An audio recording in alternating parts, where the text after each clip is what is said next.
नमस्कार. श्रावण मासाच्या सर्वांना हार्दिक शुभेच्छा. श्रावण मासामध्ये जनरली खूप सारे सणवार येतात. त्याचबरोबर श्रावण मासामध्ये बरेच जण श्रावण सोमवार, श्रावण शनिवार अशा प्रकारचे उपवास करतात. त्याच्यात एकादशी आहे, चतुर्थी आहे, अशा अनेक प्रकारचे उपवास या महिन्यामध्ये केले जातात. तर या महिन्यामध्ये जनरली पाळायचे जे काय पथ्य आहेत ते बघणार आहोत. या महिन्यामध्ये जनरली वात प्रकोप होतो, कारण पाऊस चालू असतो, वातावरणामध्ये गारवा असतो. त्याच्यामुळे या वातावरणातील गारव्यामुळे वात प्रकोप होण्याची शक्यता जास्त असते आणि वाताचे जे काही आजार आहेत ते डोकं वर काढत असतात. त्याच सोबत या वात प्रकोपाबरोबरच आपली पचनशक्ती जी आहे ती मंद झालेली असते. म्हणजे आपला जठराग्नी डायजेस्टिव्ह फायर हा कमकुवत झालेला असतो.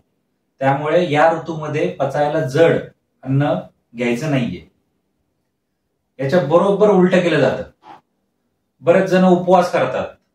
तर उपवासाला काय खाल्लं जातं? साबुदाण्याची खिचडी, बटाटा, रताळ, तळलेले वेफर्स, हे सगळे पदार्थ जे आहेत ते पचायला प्रचंड जड आहेत, वात वाढवणारे आहेत, पित्त वाढवणारे आहेत. तर हे पदार्थ जर तुम्ही उपवासाला खाणार असाल किंवा खात असाल तर याचा नक्कीच तुमच्या पचनशक्तीवरती परिणाम होऊन तुम्हाला पोटाचे आजार, आम्लपित्त या प्रकारचे आजार उद्भवणार आहेत. तर उपवासाला काय खायचंय हो? तर माझा मागचा उपवासाचा एक व्हिडिओ आहे, नवरात्र आणि उपवास. त्याच्यामध्ये मी सविस्तर उपवासाच्या पदार्थांचं वर्णन केलं आहे. तर उपवासाला पचायला हलकं, उपवास या शब्दाचा अर्थ काय? उपआशन म्हणजे कमी खाणं, त्याचाच उपवास आणि त्याचाच बोली भाषेत रूढ झालेला शब्द उपास. तर या उपवासाला पचायला हलकं असं अन्न खायचंय किंवा रादर कमी खायचंय. म्हणजे तुमची पचनशक्ती जी मंजावलेली आहे ती पुन्हा परत पूर्ववत होण्यासाठी त्या पचनशक्तीला आराम द्यायचा आहे, म्हणून उपवास करायचा आहे. तर या उपवासाला राजगिऱ्याचा लाडू, राजगिऱ्याचा शिरा, राजगिऱ्याची थालीपीठ, खजूर, काळे मनुके, अंजीर अशा किंवा एखादं फ्रूट, गाईचं दूध अशा पद्धतीचं हलका असा आहार घ्यायचा आहे, जेणेकरून तुमच्या पचनशक्तीवरती त्याचा परिणाम होणार नाहीये आणि तुम्हाला जो उपवास तुम्ही करत आहात तो सुखकारक ठरणार आहे.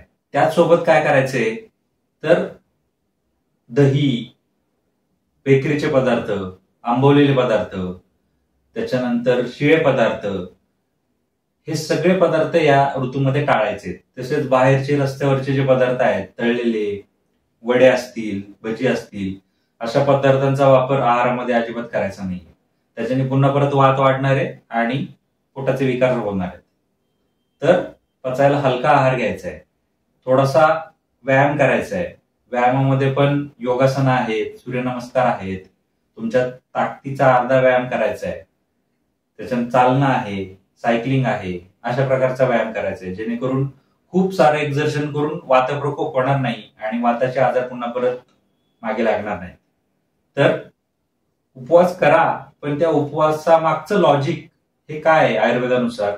तर आपला जो पचन शक्ती आहे किंवा डायजेस्टिव्ह फायर आहे तो मंदावलेला आहे, त्याला जड पदार्थ पचवायची ताकद नाहीये. त्यामुळे हलका असा आहार घ्या, कमी आहार घ्या, जेणेकरून त्या डायजेस्टिव्ह फायरला पूर्ववत व्हायला मदत होईल तो, आणि मग तुम्ही उपवास करा. तर सगळ्यांना श्रावणाच्या परत एकदा शुभेच्छा.